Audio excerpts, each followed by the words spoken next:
My man. We're here. Okay, great. All Merry right. Christmas, everybody. Welcome from the TD Report. I'm your host, David Combs, here with Tony Kennedy. Tony, how was your Christmas, buddy? Man, it was excellent. Just, from Christmas Eve to the boys, big win. It was excellent, man. And then, Dave, it ain't a Christmas until you get what? What's the song for black folks at Christmas? What's the best song? This Christmas. Donny Hathaway. Come on, man. Y'all, I don't know where y'all get that from, dog. What, Christmas in Hollis? Run DMC? Dog, there's only one Christmas for black folk. That just Christmas stuff, that and gone commercial. Oh, well. Come on, man. I mean, you can do that. It doesn't even come close. That just so you think Christmas Silent Night by the Temptations, their version, is the best one? The greatest. No, man. Donny ever. Hathaway. It's Donny Hathaway. It's the greatest ever, dude. It can't even come close. That right there. When you hear that right there, that says Christmas. Right it's there. Donny Hathaway. Stop. I'm sorry, Tony. 1970, this song came out. See, but and the group, come on, man. It's not even close, dog. It ain't even close. It's Donny Hathaway. Hey, Jerome Kennedy. What's hey, up, thanks. Jerome says it's not King Cole. Man, Jerome is about 80 years old. Hey, that's your cousin. Leave Jerome alone, man. That's a good dude right there. And he's a Raiders fan, so we got to give him some love. How you doing, Jody? Hey, I'm well, man. I'm excited. What's up, Jody? How's your Christmas?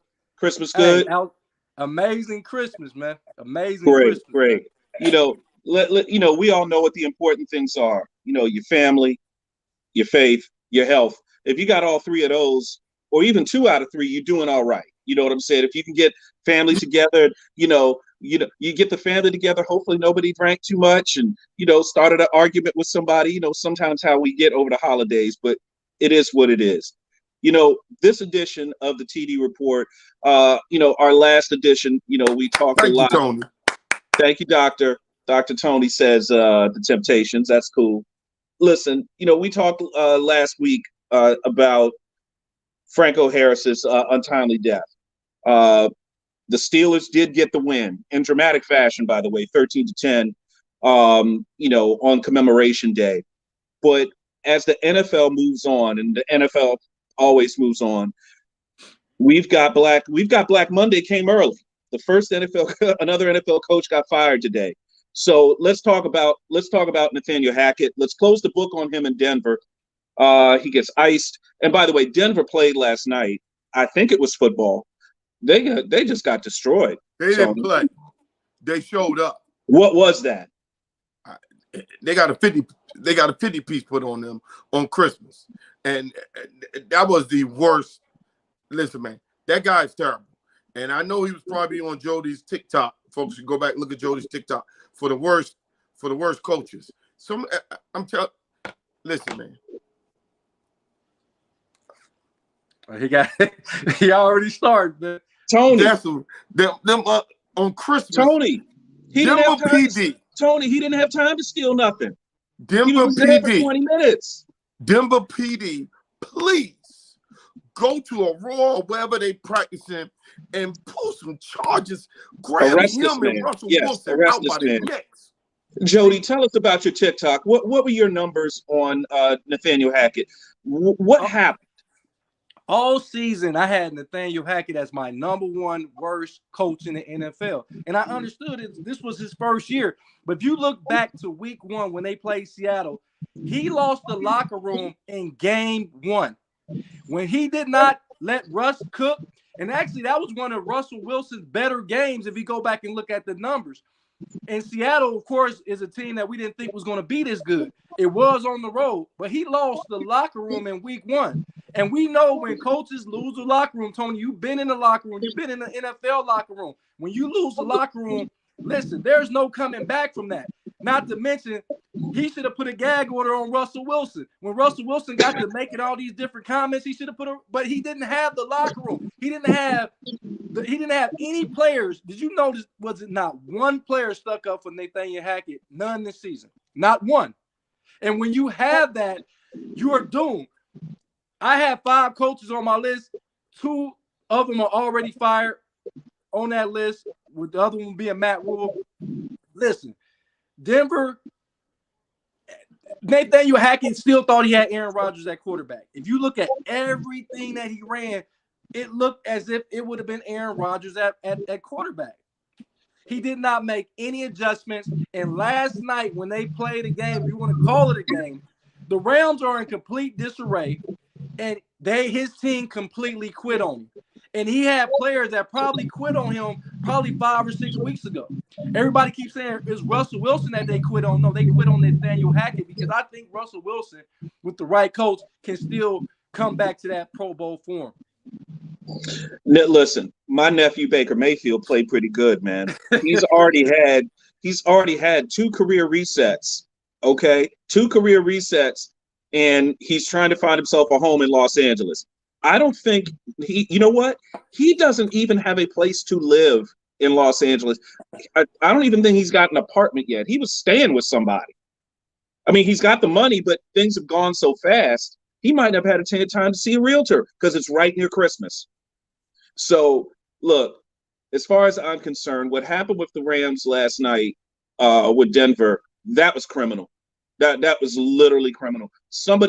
Tony, I'm with you. Somebody need to go to jail behind this. That was awful. That was absolutely terrible. Yeah. So, as that coaching carousel continues to move, okay, so the Carolina job is an interim job right now. They've got an interim coach. Right now, they're going to have an interim coach in Denver. Other teams are going to start looking to jettison coaches pretty fast, because now the word is that Sean Payton, formerly of New Orleans Saints, has started assembling a staff already. He's already got people that are either committed or thought to be committed to him, so that he can go into a new job after the deal is made. So let's talk about the first things first. What will it take in terms of compensation? You're going to have to give up draft picks to get Sean Payton. So the New Orleans Saints are going to get something out of this, right? Yep. Then you have to look at the quarterback situation, where Sean Payton might end up. He's not a young coach anymore. He's not going to start from scratch. He's going to be going to a veteran quarterback that's already established, or the team is already kind of committed to, hey, we're going to bring in a list of guys, or we're going to have a list of guys that we're going to look at to bring in free agent. There's a lot of stuff going on right now. But what this says to me is there's a lot of NFL owners that are saying to themselves, looking at their coach, I think I could do without him. I think I could do better. You want to know the number one place? Where? Well, first of all, because he lives in Dallas, and because they already whiffed on him one time, I am saying right now, if we're playing poker, Mike McCarthy has to do one of these. Is all in.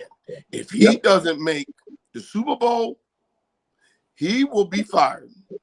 I think so. He will be in Dallas. Come on. That is his man.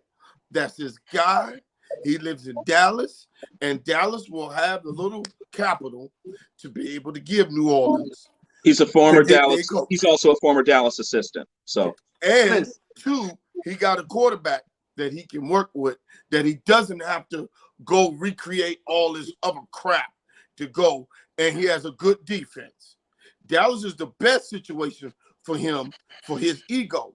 You remember, this guy got an ego too. So he ain't gonna go no situation where he got to be waiting 2-3 years. He's in Dallas right now. They win right away. Go ahead, Jody. Look, I've been chopping at the bit to get it. Tony, no. First of all, it's so disrespectful to say Mike McCarthy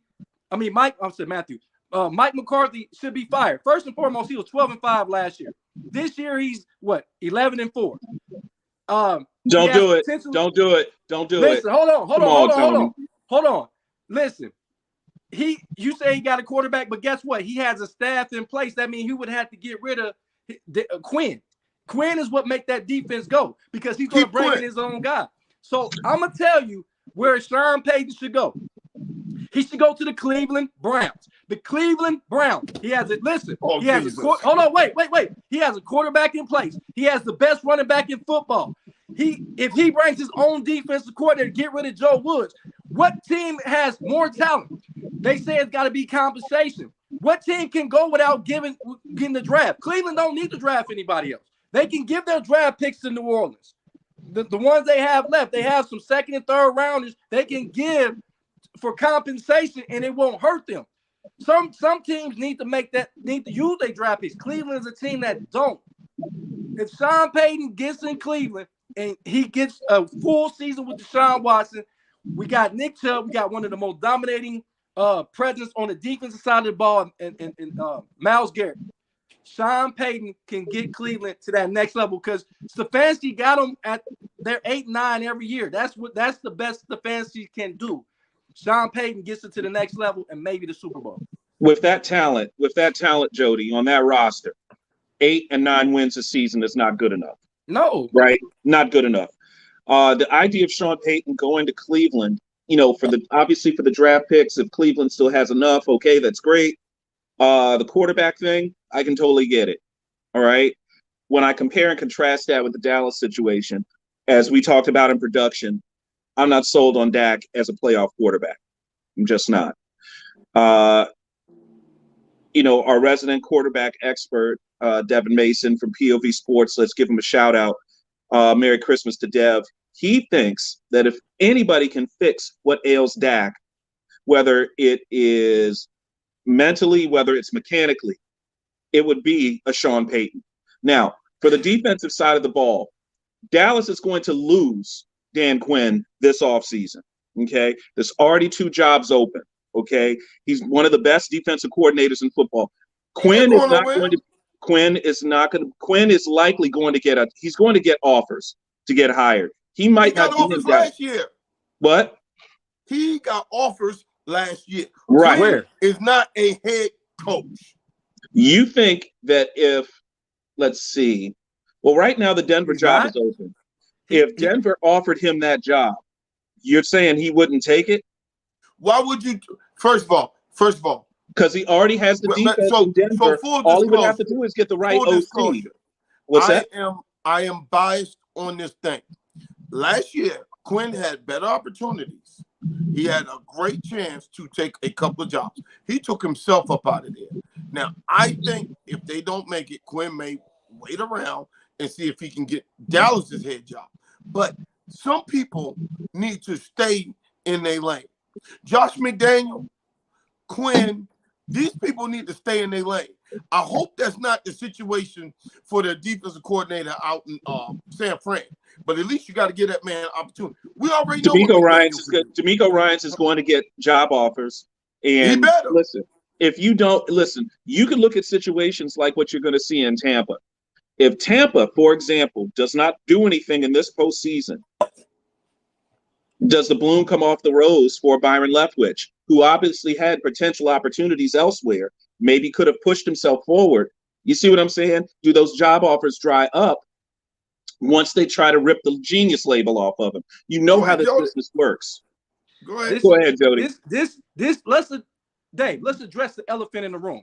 In Denver, why is Eric Bieniemy not the lead candidate outside of Sean Payton to get a job? Because he's waiting to get that. He's going to take the Kansas City job. He's definitely waiting for Andy Reid to step down. Andy Reid when is Andy Reid going to step down? We talking about maybe 4 years. Andy Reid is not going to. He ain't got 4 years in him. He doesn't have 4 years. Andy Reid is not going to step down when he got. How old is Patrick Andy Reid Mahomes. now?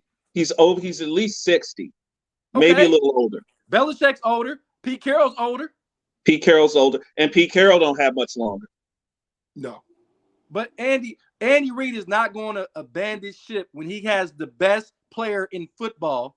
Yes, the best player in football, Patrick Mahomes. Mahomes magic. Mahomes proved that he can do it without a star wide receiver. Without Tyreek Hill. That's right. They got mass draft picks. They hit on every draft pick this season. They hit on McDuffie at the cornerback position. They hit on Sky Moore at the wide receiver position. They hit on free agent Juju Smith-Schuster. They hit on the trade with Tony. You think Andy Reid is going to leave that? I think Eric Bieniemy should have an opportunity to. I know they probably don't want him to go in division to Denver, but he'd be crazy to take that. He'd be crazy to take that job. Right. But I think that if you can Russell Wilson, it'll be a quarterback guru. It'll be a Brian Leftwich. But what we're not talking about is Cliff Kingsbury. Why the heck does he still have a job? Listen, you could say that. I totally agree with everything you said. I would also say this. I think one of the mistakes Denver made was to do the Russell Wilson contract, do the new Russell Wilson contract. That hurt the locker room as well. You got this, you got the guys that have been there, right? They've been, bleeding, sweating, and crying and working their ass off. You bring in Russell Wilson, and then you give him a mega deal, okay? The coach is not going to be there. They knew that the coach would have to do big things in order to stay. Now, the biggest fish in the locker room is Russell Wilson. That can't be right. It's got to be the coach. You see what I'm saying? You're going to have to bring in somebody over top of Russell Wilson that says, this is what the organization is going to do going forward. My quarterback is going to follow suit. He's going to do what the hell I say. And then everybody else after that follows in line. If those two people, those two pieces of the organization are at odds or in competition with each other, everybody down below is going to be going for themselves. That's not going to work. You hire this is what the problem we've always had in Washington, D.C. with the Commanders. The owner should hire the general manager. The general manager hires the coach. The coach hires his assistants. And then you choose your quarterback. The GM determines who the quarterback is going to be with input, not final say from the coach. The coach can't say, I can't work with that guy. No, buddy, you're only going to be here a minimum of 6 or 7 years, if you're lucky. My quarterback's going to be here for 10 to 12 if I drafted it right. So, no, you don't. As a coach, you don't get. That's where the whole synergy of front offices has gotten all messed up. Russell Wilson holds all the power in the Broncos organization. So any coach that comes in literally is going to have a sit down, with Russell Wilson, who hasn't performed in Denver. He hasn't won big in the playoffs in years. It looks like his skills are declining, and you're the new coach. You're going to come in with a 5-year deal. You're going to make between $5 and $7 million a year. You're going to have to sit down with somebody that only has 4 years probably left in his whole career. 4 years. I think that's all Russ has left. He's going to try to. Come on, guys. The whole Denver job just doesn't strike me as a great job right now. Something has to change there. I'm gonna go against you a little bit on that, Dave. I think the Denver job is still an appealing job because they can stop people. They're still one of the top 5 defenses in the NFL. Well, they didn't stop nobody. They didn't stop nobody last night because Dave, they gave up. You see, that was a team. That was a perfect example of a team quitting. And for you to get paid what you get paid in the NFL and to have pride, they quit yesterday.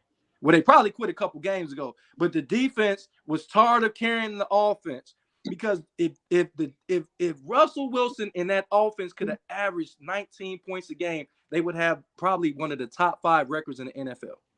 Do you understand that?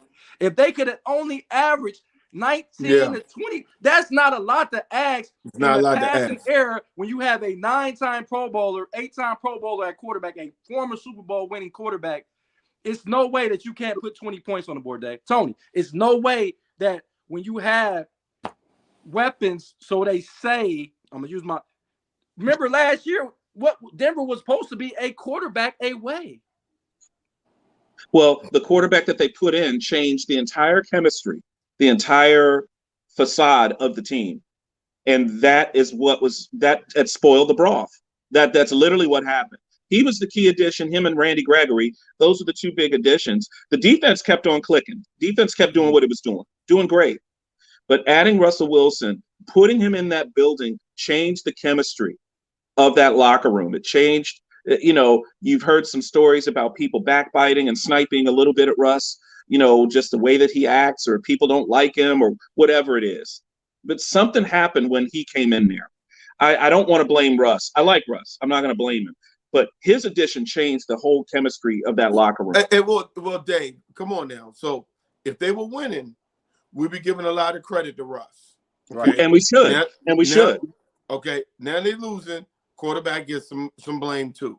And it is what it is. That's why you make the $250 million. Good or bad, you're going to take the blame or you're going to get the credit. Okay. So that corny stuff he was doing, working out when they were heading to London or Germany, working out 2-3 hours on the airplane and all that stuff like that, man, ain't nobody listening, ain't nobody falling for the banana in the tailpipe. We need you to sit your ass down in that seat and work out on the field. I don't need you working out up in the air, flying over to Europe and trying to make everybody feel like they bad because they sleeping. So what? I mean, what kind of stuff is that? But that, Dave and Tony, did you see one time this season where Russell Wilson ran a read option?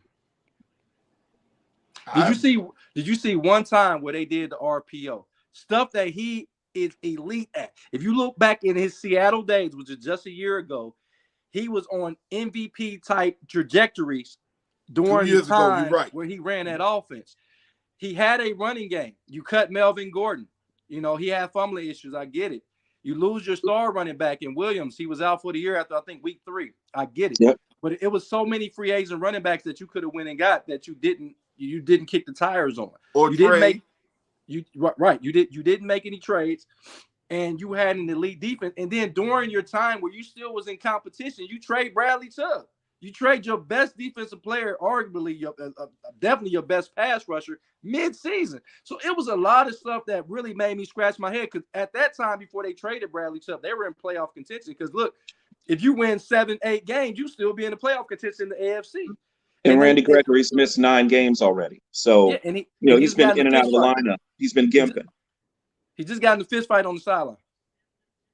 He's going to miss the rest of the season. Yes, he just got in a fist fight on the sideline with an offensive player. He's going to miss the rest of the season. So guess what? The Randy Gregory experience was not successful either. So not only should the coach who got fired, not only should Russell Wilson, the quarterback, but why are we not putting any blame on John Elway? John Elway is not going to get away. Elway the GM no more, is he? He gave him. You're gonna love this one, Jody. When you're about to be fired, the best thing to do is to fire the guy above you, get the guy above you fired, or talk to ownership and move yourself up so where you can't get fired. That's exactly what John Elway did. He's a special advisor to the team president, which means he's above the GM. But guess what? He still needs to take some type of backlash for this, because outside of him making that move to get Peyton Manning in Denver, what else has he really done? He has Paxton really been Lynch. Yeah, Paxton Lynch. Brock Osweiler. Come on now. Come on, really? Tebow. Tim Tebow? Yeah, he's responsible for all that. He couldn't get he could never find the quarterback. Who was the other guy? He was really tall. I think that was Oswald. That's Oswald. That was Brock Osweiler. Remember, yeah. That was terrible. Trevor Siemian. Come on, man. Come on, stop, man. Stop. Is that the team that had McGuire? No, he had Teddy Two Gloves. Stop playing. Teddy Bridgewater. They've tried, Tony. They've done everything but look under a rock to find quarterbacks, and they can't find them. They just, developing quarterbacks. I know it isn't easy, but my gosh, they've had a great defense, or at least a passable defense, for many years now, and still couldn't get it done. Think about it. When Von Miller left, they were thought to say, people, when they traded away Von Miller, when Von Miller left, everyone said that's the end of their defense. That defense is still good.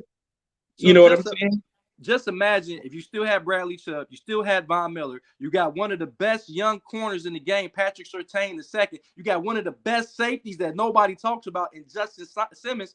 You have pieces across the board. Denver can play defense no matter who was in that defense.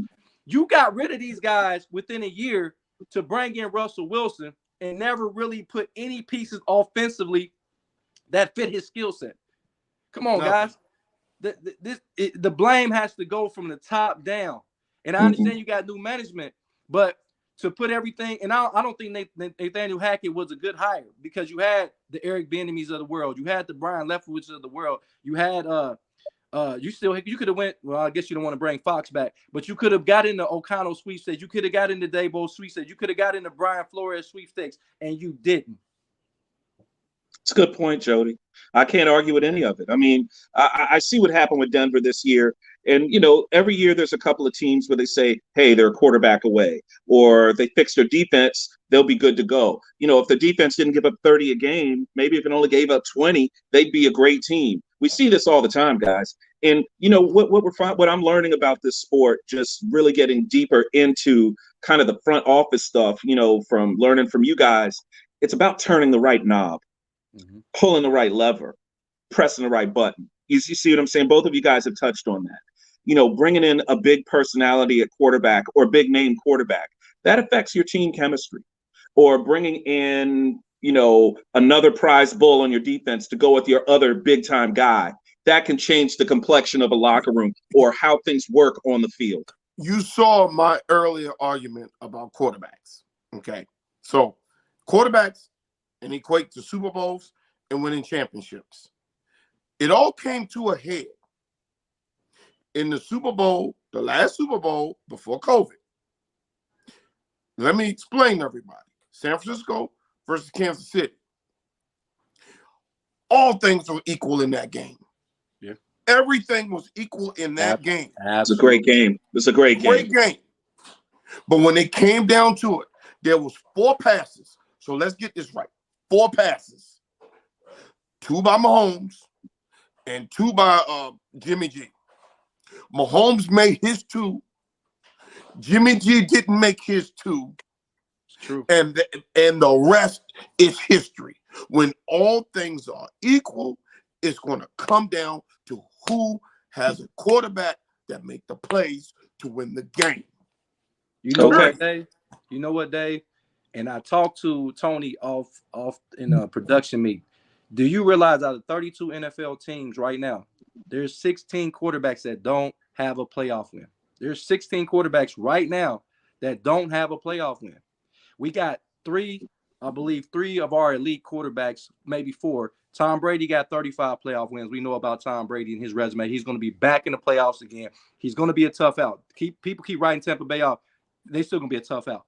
I'm not. You got Aaron Rodgers, who has 11 playoff wins. You got Russell Wilson with 9 playoff wins.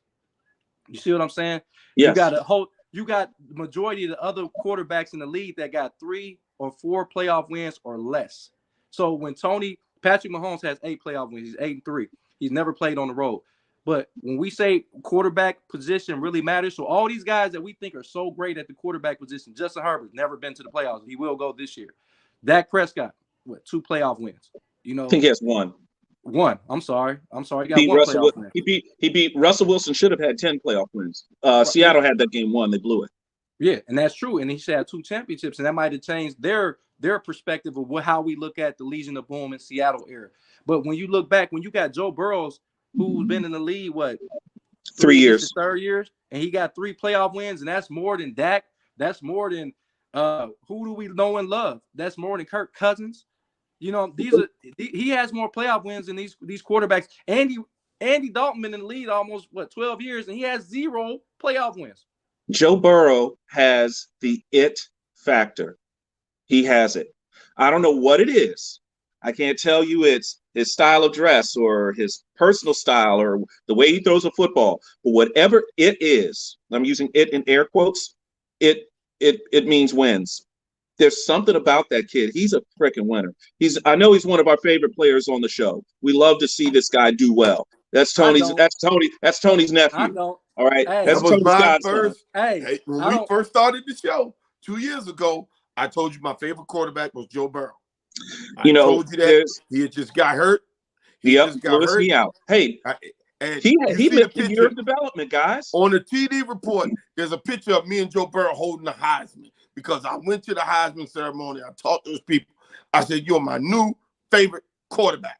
I said it then. I said it when we started the show, and I've been on Joe Burrow. And even last year, when he went all the way to the Super Bowl, I was right there cheering until the Super Bowl because I picked the Rams to win the Super Bowl. I don't put Joe Burrow in DC. And you put Joe Burrow in DC, and these people here would literally kiss the ground that he walks on.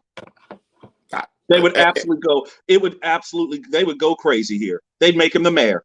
I swear to God. So they would love him in DC. Dave, put him in Baltimore. Put him in Baltimore and see what happens. Talk about quarterbacks, though, Dave. The difference of the Washington football team, the Commanders, the Redskins, whatever you want to call them, whatever their name is, the difference is they don't have a quarterback. That's the problem. That's the difference. Well, they don't have an OC. The OC isn't who they want him to be, but he doesn't have a quarterback to do the things that you need to do to beat these teams. You need both to beat these teams. When you don't have either one, you're not beating them. Sorry. Tommy says that in the production all the time. This is a Scott Turner problem in DC. And let's shift gears here on the TD Report. I see where you're going, Jody. I'll get to you in a second. Hold on. We're going to shift gears here on the TD Report. Thanks for everybody for joining. I'm here with Tony Kennedy and Jody Coleman for anybody that just joined. Let's talk about the Washington Commanders and what happened this weekend. All right. Washington was in playoff position. They're still in playoff position thanks to what happened to some other teams. Detroit Lions didn't win out. By the way, you heard it from me here. You heard it from me first. I told you the Detroit Lions were not going to win out, and they did not. They fell on their face against, of all teams, the Panthers. Steve Wilkes has those guys playing hard. So when we look at how the situation is working for the Washington Commanders, the way that they looked against the San Francisco 49ers, it just pulled into relief, like you said, Tony, the quarterback position. They're just weak enough at a couple of other spots that other teams can exploit them. And then at quarterback, which is the most visible position, they're deficient in some key areas. Second week in a row, Taylor Heineke's turned the ball over inside his own 20-yard line, the minus 20. You can't do that. Credit to the defense. I give the credit to the Washington defense. They held the 49ers to 37 points. They should have given up they should have given up a 50 burger. They should have given up a 50 burger.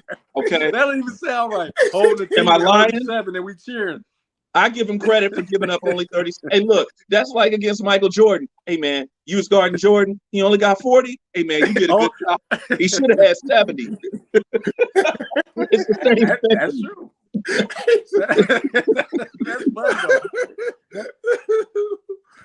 That was terrible. As what Washington fans had to watch the last 2 weeks, Heineke threw up on himself basically against the Giants in a must-win game. Then losing that game against the Giants, this became a must-win, pretty much, and he threw up again. Now they're going to have to go against the Cleveland Browns this week, and let's be honest, the Cleveland Browns have nothing else to play for. Okay, they're out. They're looking for playoff contention. Not a damn thing. Depending on what happens next week, Dallas with their big win over Philly, if something crazy happens. Okay, and something crazy would have to happen. If Philadelphia loses their next game, which they won't, they have the Saints. If they lose their next game, that means Dallas has to win their last two, which means the last game with Washington, Dallas will not pull their starters. They want to win. They can win the division and be the number 1 seed in the NFC if they win their last two and Philly loses their last two. I've been saying for the last 6 weeks that Dallas was going to basically rest all starters for the last game of the season, for game 17 against Washington, basically giving Washington a win. This has changed the whole chemistry of kind of what, the calculus and the numbers on how things are going to work. What do you see going forward, Tony?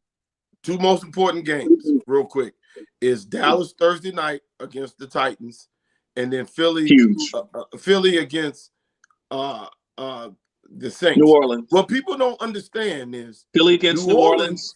New Orleans went up into Cleveland, and they were physical. It was minus 10. To me, if you were betting on that game, I put my money on Cleveland because the weather was so anti-dome team, so anti-Southern team. Run the ball, stop the run. New Orleans, we better thank God that they ain't got Jameis or they ain't got some good quarterback playing, because that team right there, man, I'm begging, and I'm going to say it on this show. I'm begging and pleading to play Tampa and play the GOAT in the first round of the playoffs. I do not want to see New Orleans. I do not want to see Carolina, because all that stuff y'all talking, Tom Brady and them couldn't even stop the Cardinals with fifth string last night. I'd much rather play that Tampa team than play the Carolina Panthers or the New Orleans Saints. Well, don't get it twisted. Those teams are going to be hungrier. Those teams aren't as bad as that record. Jody, you watched the Cleveland game. New Orleans shocked you, didn't they? No, their defense was balling. Let me go ahead. Let me address real quick. The Tom Brady situation. Have you ever sprayed like Raid on a roach and he just won't die? That's Tom Brady right now. Y'all can say exactly you want to see him. Be careful what you ask for, because they still have guys on that side of the ball that are Pro Bowl players. They just not playing up to this Pro Bowl level. But I'm gonna leave that alone for a second. I wanna put this in here real quick. Do you realize Cleveland this season has lost to Joe Flacco and Andy Dalton? Okay. Wow. Yeah, some of that. The reason why New Orleans didn't shock me yesterday in the way that they beat us is because Cleveland has incompetent head coaches and an incompetent defense. They knew they couldn't throw the ball down the field, and yet and still they still had two safeties high. I'm sitting at home, and I'm not no coach. But I know the game. And guess what? You roll that safety, and you forced Andy Dalton, who didn't have Michael Thomas, who didn't have Jarvis Landry, who didn't have Chris Olave, who was going to beat you over the top when you got a Pro Bowl cornerback in Denzel Ward and a young up-and-coming stud in Newsome and a young stud in Emerson. Make him beat you over the top. You load up the box when they went to that Wildcat against Taysom Hill, and you load up the box on Alvin Kamara, and you make Andy Dalton, who can't throw the ball if it was 90 degrees outside. Yep. I walk the safety. You know what? I play a single high safety and walk my strong safety down. I dare you. I dare you. I dare you. I would have went zero coverage on Andy Dalton. Wow. How about this? I go man on Denzel Ward's side and then go zone on the other side of the field and just try to just confuse him a little bit. Listen, the wind was blowing so bad in Cleveland, they not going down the field. And if they do, I got Denzel Ward. I paid Denzel Ward a lot of money. And guess what? We still got Myles Garrett. You know Myles Garrett got benched in that game? What? He was benched. Your best defensive player, maybe your best player on the team, had got benched because they wasn't. You know what? This is why Joe Woods, and I'm gonna get off of this, but Joe Woods, listen, why the heck they running the ball? Move Myles Garrett around on that line, put him at the D tackle position, make it where you got to double team him so somebody can come free and make a play. Guess what? When Baltimore had Ray Lewis, he had Tony Siragusa and Sam Adams up the middle so he can make every play on the field. He had those guys in front of him so he can make plays. You get Myles Garrett absorb the double teams, and you let the guys behind you. We got Deion Jackson. Let him roam around and make plays. But guess what? We ran double high safeties like they were going to go down the field. Why are we running the 3-deep zone? Why are we running cover 2?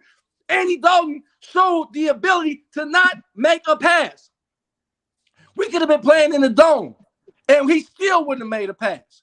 He had 3 of his top wide receivers, Chris Olave, Jarvis Landry, Michael Thomas, did not play yesterday, guys. And we got beat at our own game. Because guess what? When we were up 10-0, they stopped giving the ball to Nick Chubb. I'm done. Go ahead.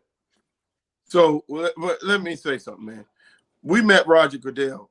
We may need to call him because I think people gambling now. Because how the hell you going to put your best even that, he need to get fired.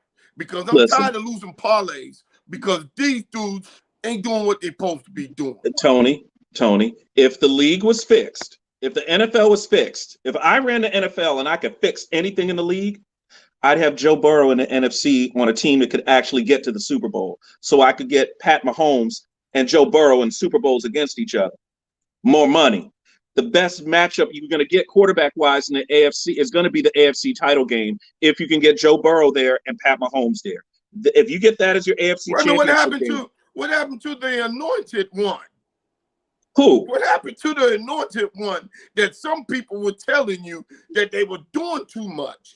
early in the year. Oh, God, he the greatest. Jesus Christ, man. We have never seen nobody like him. I can't even find his name now. I told you Josh Allen was a fraud.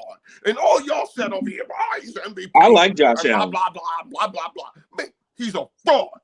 You think he's a two fraud? good receivers. He's a fraud. Take those receivers away. He's Lamar Jackson. Wait. Now, hold on. Now, wait a minute.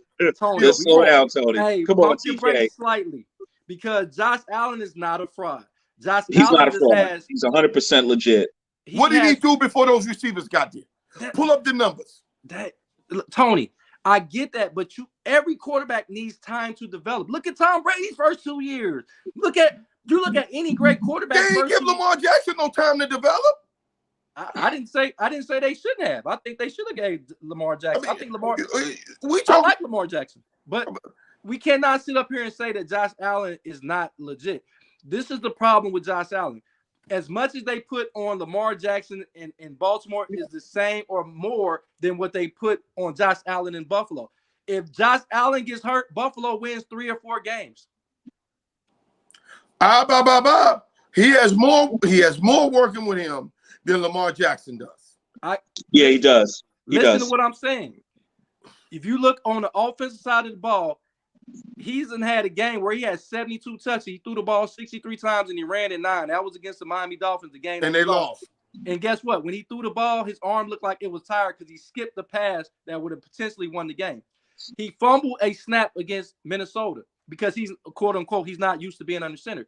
But to say that Josh Allen is a fraud and they have the best record in the AFC. No, wait a minute. Let me so people can get it. Let me get it. Everybody built him up to be the second coming or whatever else. And when honestly, was it Gabriel Davis and Diggs? If you have those two dudes at wide receiver, I will pull back. One of y'all going on y'all little pretty computers and tell me what were his numbers before those two dudes got there. Before those two dudes got there, how many playoffs did he win? What was his numbers? Because that's the same thing that Lamar Jackson has right now. Right now, before those two dudes got there, what was his record? What were his numbers? I'm going to tell you what his numbers were. His numbers was 20 touchdowns and 9-10 interceptions. And they weren't winning no playoff games. They weren't even getting to the playoffs. Tony, we cannot sit up here and act like, look, I'm a big Lamar Jackson fan, but we cannot look up. We cannot look at Lamar Jackson as if Baltimore has not gave him opportunities to get first-round draft picks around him. He's had a plethora. He has more first-round draft picks on the offensive side of the ball at skill positions than Joe Flacco had his whole career. Look it up. Who the hell does he have? Who's the number one receiver? Listen, just because they don't end up being good doesn't mean that they didn't try. They got Mark Andrews, a position player. He was in the top 3 rounds. You got Bateman, who was the top receiver. You played more than Bateman this year. Go ahead. Keep going. Listen what I'm saying. Just because they don't pan out doesn't mean they wasn't first round. Well, that's all we talking about is them panning out. Are they on the field? Are they on the field this Sunday night? When they start this Sunday night, name their receiving core. I get it. But Tony, you missed what I'm saying. They went and got Hollywood Brown in the first or second round. They went and got Bateman. They went and got J.K. Dobbins. They went and got him in the second round. They went and got Mark Andrews in the first 3 rounds. They're getting guys. They're just not developing. So maybe it's not Lamar Jackson. Maybe it's their developmental staff not getting guys in place. But let's not say that Lamar Jackson, they just said, oh, we're not going to get Lamar Jackson any help. It's just those guys are not developing properly. That's all I'm saying. So let's not sit up here and say that they're not getting guys because they got a lot of guys in the top Jody, rounds at possession. Anytime you spending more time in East Baltimore at Johns Hopkins Hospital than over there at M&T Bank, then there's a problem here. But you're missing what I'm saying. Nobody drafts these guys and say, oh, I think he's going to get hurt, so I'm going to draft Bateman so he can fail. They drafted Bateman with the first-round pick. They drafted Hollywood Brown.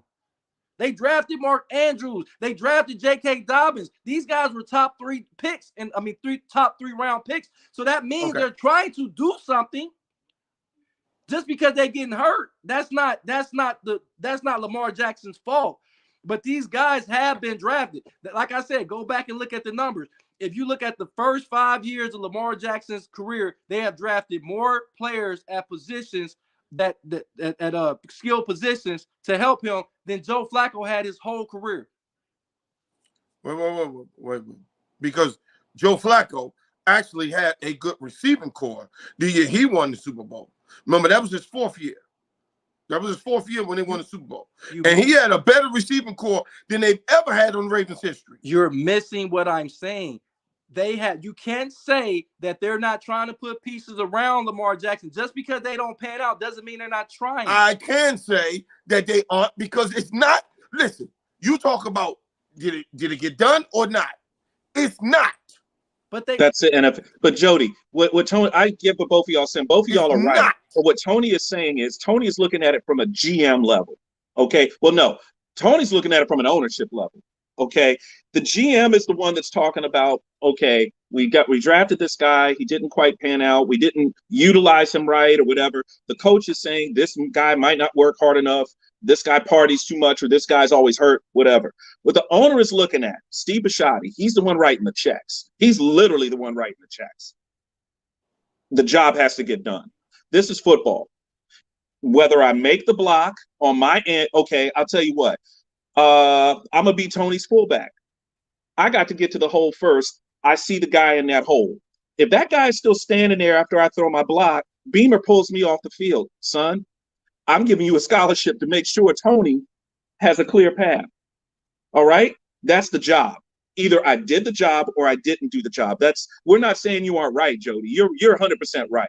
There are other issues behind why Hollywood Brown didn't pan out, why this guy isn't on the field. They did have the rash of injuries at running back 2 seasons ago. I think they lost 5 running backs, right. 4 of them in preseason. At that point, you know what I said? You remember? I said, you know what? Running backs shouldn't practice because I need y'all healthy. Right. Literally, if you're a running back, and nobody ever does that. They shouldn't play 1 snap in the preseason. I swear to God. Not 1 snap. Literally. There's nothing you can do. There's nothing you can do about first-time knee injuries. Okay. They happen. Okay. We've seen them happen non-contact, like Kyler Murray's injury. He wasn't even hit. I don't even think he was cutting. No. And he just went down. So we can clear this up, folks. Kyler Murray was in the dome, but that is a grass field. That is a grass field. It is one of the best grass fields in the league, and it's probably one of the most well taken care of fields in the entire league. What Kyler Murray probably have is probably an injury, probably from all the pounding and everything else from all these years. Eventually, they get weak. Jody, talk to me. I'm gonna address that in a second, but I want to get back to the Josh Allen situation, and I got one more point to make. Let's stop acting like Gabriel Davis was a sought-after wide receiver. Guess what? He developed. I don't even know what round he was drafted. I bet it wasn't the first-round draft pick. They developed. No, he wasn't. Let's also understand that they traded to get Stephon Diggs. He came over in a trade or free agency. So if you look at Buffalo of what they drafted around Josh Allen, far as the first couple drafts, like the first 2 or 3 rounds, which guys that you want to potentially come in and start, look at his offense. They couldn't get the running back position right. They done tried to get a running back. They didn't get that right, but they haven't drafted a running back high enough that they got cooked this year out of Georgia. Didn't pan out. They got him in the 2nd round or 3rd round or something like that. But if you look at the receiver position, name a receiver that was in the top. That was a top 3 draft pick, the top 3 rounds. You don't have to. You have Diggs and Davis, Tony. That the point I'm trying to say is we can't sit up here and penalize Josh Allen for having a competent GM. No, I don't penalize. What I do, and so everybody's clear, the eye test. Stop with the narrative that Josh Allen is this, Josh Allen is that. When you have a great thing around you, when it's perfect around you, I can look good too. What Lamar Jackson is proven to everyone. The Ravens are averaging 10 points a game without him.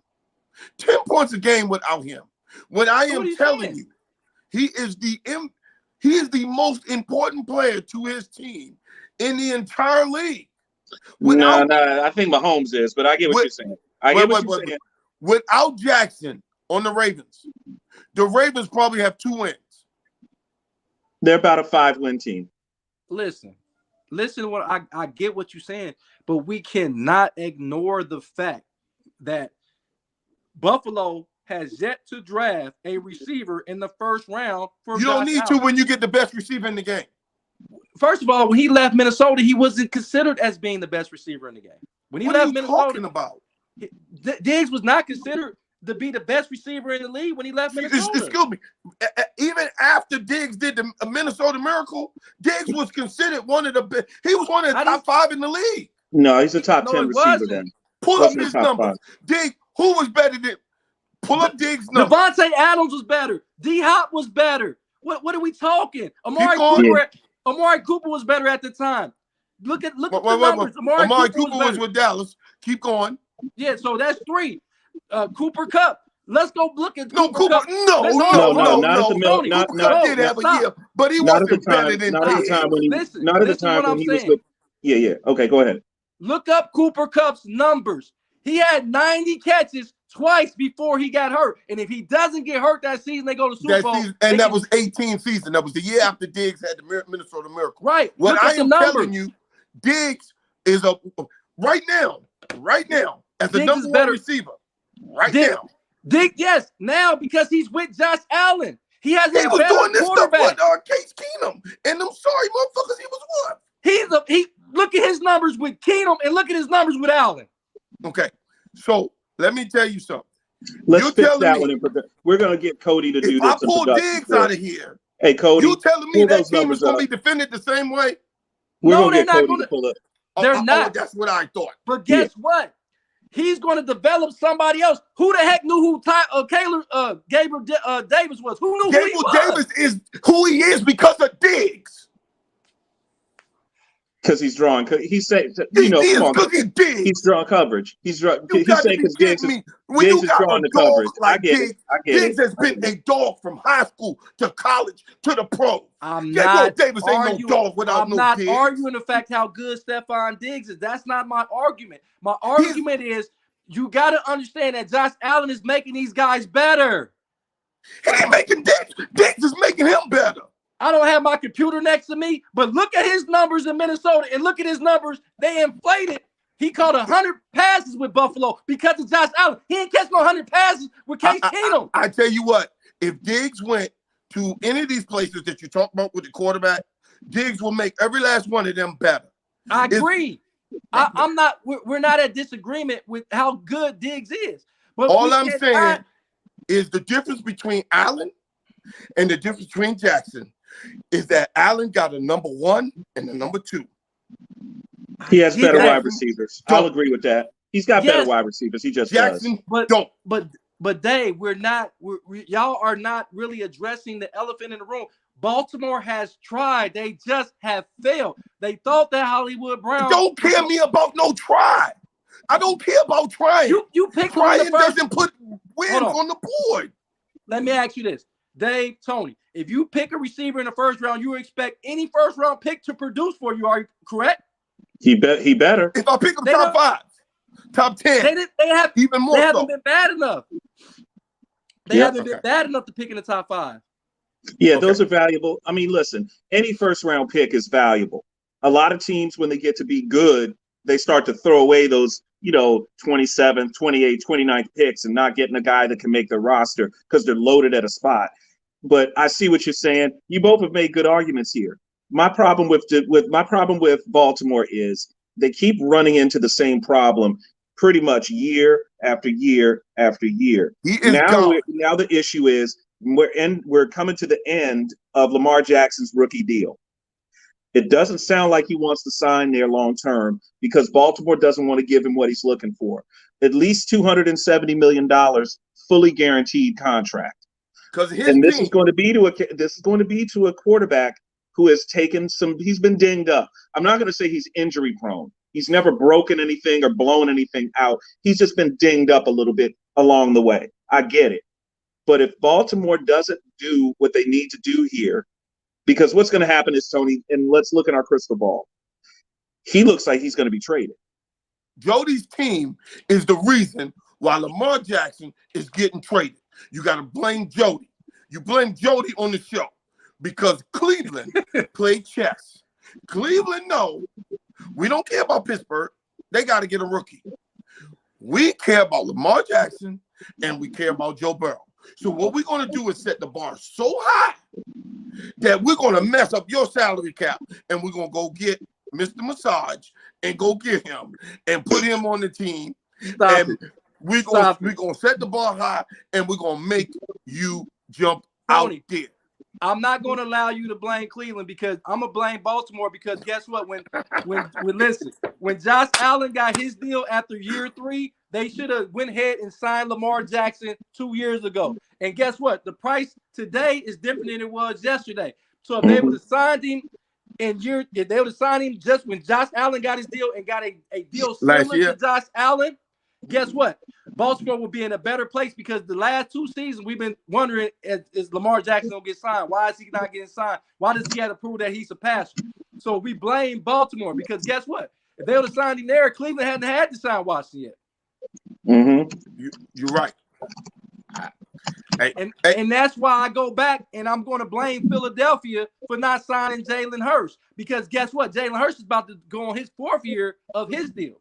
And guess what? They have yet to sign him. Guess what? If you had signed him last year, if you believed in him, you should have signed him last year because now he's about to break the bank on you. Jalen Hurts will get his deal done this offseason. That it's going to get done. No matter what happens, by the way, it won't matter what happens in the playoffs. NFC Championship game, Super Bowl win, Super Bowl loss, any one of those 3, he's going to get a new deal. They're going to have that deal done. I don't know, Dave. I don't know if they believe in him completely, man. I think that they're still. I just don't believe it. And the reason why I don't believe it is because. And who Hurts? Are you talking about Hurts? He's talking about Philadelphia's front office and Hurts, Howie Roseman, and those guys. I believe in him. I think his teammates believe in him. But do you really listen? Go back and look at Patrick Mahomes when he won that Super Bowl. They signed him immediately. Go back and look at Joe Flacco. When he won the Super Bowl, they signed him immediately. If you go back and look at quarterbacks through the course of history, when teams believe in you, they sign you immediately because they know if they wait, the ticket is going to be too high. And that's what Baltimore is looking at right now. And that's what Philadelphia, because now Jalen Hurts is playing at a MVP level. Yep. Can they, with all the people they got on their team that they're going to have to resign, you got to think about it. What we say on a rookie deal, you can get some stuff done. If you sign Jalen Hurts, because he's one of the lowest paid quarterbacks in the league because he was a 2nd round pick.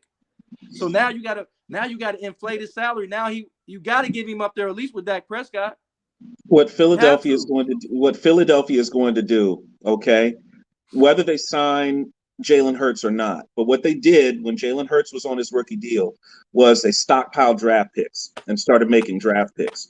They've got a lot of guys in their front 7 on their offense that are on their rookie deals. Okay, Their offensive line is starting to get a little old. Okay, they just lost the guy for the season. I think it's a abdominal strain. Was it Lane Johnson? The guy hurt last week. Yeah, he's done for the year. And by the way, bad timing. Tough time to lose somebody, and nobody wants to do that. Dallas lost their right tackle. What was it? 2 weeks ago. He's out for the season. Blew a knee out. So these things do happen. The Bengals lost Collins too. He's out. Lael Collins is out for the year towards ACL. That's great stuff, guys. Those are 3 really key injuries along offensive lines for a couple of key AFC and NFC contenders. That's huge. Great call. Guess whose offensive line is intact? The Kansas City Chiefs. But go ahead. Chiefs. Yep. No. And by the way, the Chiefs invested in offensive line 2 years ago, and it took that 2 years to develop that chemistry, to develop that ability for Pat Mahomes to know where the pressure is going to be coming from, which guys' individual weaknesses and strengths. Hey, this is a good play call here. I might be able to escape to my right, or I'm going to have to roll and escape to my left. These are things. Hey, fellas, why are we dodging the elephant in the room? I'm still them boys. Calling me, texting me, asking me, am I still them boys?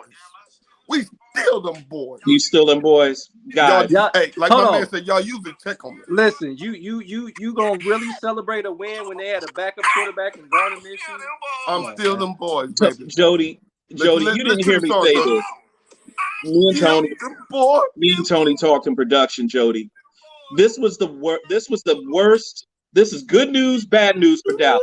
Right. The good news is you beat Philadelphia. The bad news is your offense gave up points, and you had to score 40 to beat them.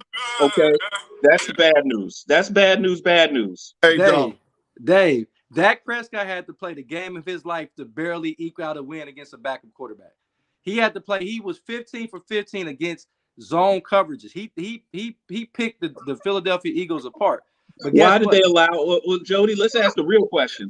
Why would you allow Dak Prescott anything that makes him comfortable? You know why? I'm gonna tell you why. Tony, you listen. It's because Philadelphia they're playing chess and not checkers. So they made them think that that's going to work the next time they play. I guarantee you they won't play the same defense. I don't buy that. I don't buy that. Listen, nobody at this late. Here's the thing. Nobody this late in the season plays a false defense to give another team a false sense of security. You're trying to win. You're trying to win the rest of these games. You were trying to win that game. Otherwise, you would have just let them score 50 or 60.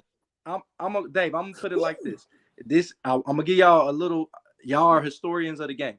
First and foremost, yes, people do that. It was a team called the Indianapolis Colts. When Bob Sanders was out of that lineup, they were the worst. They were the worst run defense in the league.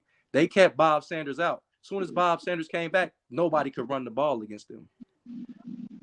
So let's not say that teams don't do that. But that's not the scheme. They were protecting a player from getting hurt in a meaningless game. Now, not playing Jalen Hurts was smart. That I would have told you, if you're Philadelphia, that's what you have to do. You cannot play Jalen Hurts in this game. You don't want to risk. You don't want to tempt fate. I agree with you there. Let me ask you this, Dave. Let me ask you this, Tony. Tony, you would know better. How many playoff games have Dallas won in the last 5 years? One. How many has Philadelphia won? Probably like 4, about 6, 3. So guess what? Philly is playing chess because y'all underestimating what Philly had done in that game. They went out there and made sure Dallas gave you everything. They put out every scheme they could to win that game. They put out all the stops in that game. Now Jody, they got film on them. Jody, listen, dog. They got film on everything that they do. No, what they couldn't do, and reason why Dak is 27 or 28-6 against the NFC East is 29 that they can't stop Dak Prescott. None of those teams can stop Dak Prescott. He is the difference of why they win in the NFC East. And let me roll something to you. When I said on the TD report a month and a half ago that all 4 teams from the NFC East was there, I said it partly because I wanted it. I wanted it for selfish reasons. Because if it's a 4-team tournament and it's Dak Prescott versus the rest of the NFC East, we will be in Arizona. Because they can't beat Dak Prescott. First and foremost, right now, beating San Francisco is a tall task. It sure is. You know who can beat them? Who? You know who can beat them? Who? Beating San Francisco is a tall task. And I love it. You got Brock Purdy. But what I am telling you right now, the matchup that San Francisco do not want to see is the Giants. And the reason why is that the Giants don't do anything great. Man. What they do is they stay. And I'm even saying that because the Giants are the only team in the playoffs in the NFC East that I think could beat the Dallas Cowboys. And it sounds crazy, but the Giants stay with you, dude. It's something about that team that they just stay right there. You never blow them out. They never out the game. And for something, that guy Dable has made a difference on that team. He's done a great job. Listen, he's done a great job right now. The Giants, every couple of years, they recycle and they end up with a team, and you always shake your head like, where they coming from? But they play solid defense and they run the ball. So they play solid defense and they run the ball. You think that the New York Giants team can travel to Candlestick, the new Candlestick? Yep. You got the defensive player of the year, Nick Bosa. I don't care about all that. You got Fred Warner, I don't care about that. You got Can they stop their running game? Greenlaw. What? Yeah. Can they stop their running game? And then Yes. see the advantage that you had was Daniel Jones. You got Brock Purdy. I don't trust no Brock Purdy. Listen, it ain't even going to be about the offense. It's going to be about DeMeco Ryans' defense. And guess who is the best defensive coordinator in football? I like Dan Quinn, but DeMeco Ryans is not going. He's not going to fall. He's not going to fall for the banana in the tailpipe. He had too many playmakers on that defensive side of the ball. And when they realize that Daniel Jones can't beat them down the field, they're going to not do what Cleveland did, and they're going to put 10 guys on that line of scrimmage to stop Saquon Barkley. Jody, what you saying is correct, but the Giants are the most ham and cheese team in the league, and they're not going to be. It's not going to be smoke and mirrors. What the Giants are going to do is load up like old NFC East, and they're going to run the ball. And what Daniel Jones is going to get is man-to-man coverage, and that's the coverage you don't want to play against Daniel Jones, because Daniel Jones is the best running quarterback in our division. He's the best running quarterback in our division. First of all, he's not better than Jalen Hurts. But anyway, listen. Daniel Jones can get out and get. He's not better than Jalen Hurts. Okay. But the problem is this: you telling me who? First of all, who has done that against the 49ers this season? Who? Not really. I mean, you don't get much. Justin Fields. Justin Fields did. That was week 1, and he still only scored 19. You said this season. Week 1 is this season. He scored 19 points. And then that was in the monsoon. They lost to the Broncos. San Francisco lost to the Broncos. The Broncos scored 11 points. Jimmy G ran out the back of the freaking end zone and gave him 2 points. Stop it, Tony. You know I know this game. Guys, I gotta get off, man. I gotta get out of here. Hey, I'm out. I appreciate all you guys listening on Thursday. By the way, Thursday. 0-0. Hey guys, we're gonna take you inside the TD report Thursday. For Thursday, we've got to be talking about college football playoff. Get your numbers ready. It's also in Dallas plays Tennessee. Dallas, Tennessee. That's right. Dave, before you go, I will be at the college football playoffs Saturday.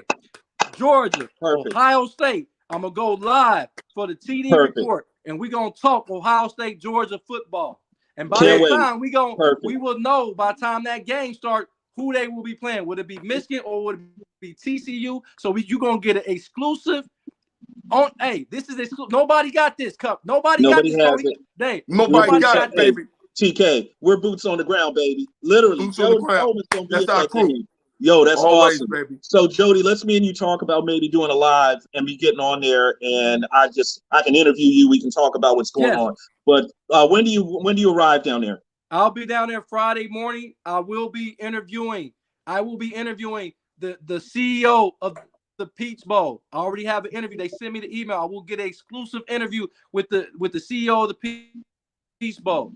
And then I have an itinerary of what players and coaches will be available. I'll have exclusive interviews from the bowl in the hotel. I'm in the same hotel with the players. Hey, nice. The TD report. We're going live Friday. We can go live Friday. I'll get the players. Let's do it. Perfect. Don't forget to wear your shirt. Oh, yeah. You got your shirt, right? Okay. No, I ain't give him no shirt. He ain't got no TD report shirt yet. Get him a shirt. He needs one of the big biceps. He needs one of the big biceps. I gotta get him some stuff, man. Get him the big bicep one, man. See that big bicep in there. All right, fellas. TD, tell Ray Lewis he got somebody to compete with. Tell Ray Lewis he got somebody to compete with. Don't challenge Ray, man. Ray might have a flashback. Hey, I love the challenge. I'm one of them guys that'll go one-on-one with guys. Them boys in the Super Bowl. Super Bowl, here we come. Oh, come on, Tony. We'll talk to y'all later. Thanks a lot for joining the TD report, everybody. Thanks for watching. Let's get it.